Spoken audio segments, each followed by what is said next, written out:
ইচ্ছা থাকলে আপনি যে কোনো জায়গায় ছোট হোক বড় হোক, যদি আপনার ম্যানেজমেন্ট জানা থাকে, অভিজ্ঞতা থাকে, তাহলে যে কোনো জায়গায় আপনারা মুরগি পালন করতে পারবেন। এই যে আমার ছোট্ট একটা ঘর, এই ঘরের মধ্যে প্রায় আমি 3 থেকে 4 বার ডিমের মুরগি করছি, আবার নতুন করে ডিমের মুরগি করলাম।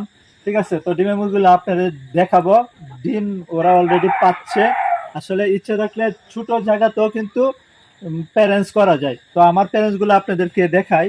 প্রায় দীর্ঘ 6 মাস পালার পরে আজকে মুরগিগুলা, আজকে না প্রায় 10 দিন আগে থেকে এই মুরগিগুলা ডিম দিচ্ছে আলহামদুলিল্লাহ। এই যে দেখেন আমার মুরগিগুলা, এগুলা সুন্দর ডিম দিচ্ছে। এই যে চারিদিকে ডিম আছে, ওই যে দেখেন ডিম নিয়ে বসে রয়েছে মুরগি, ওখানে এখানে, আর ওই পাশে আরো ডিম আছে। এগুলা আপনাদেরকে একটু দেখাই। যেমন নতুন প্যারেন্টসের ডিম দেখেন কত ছোট।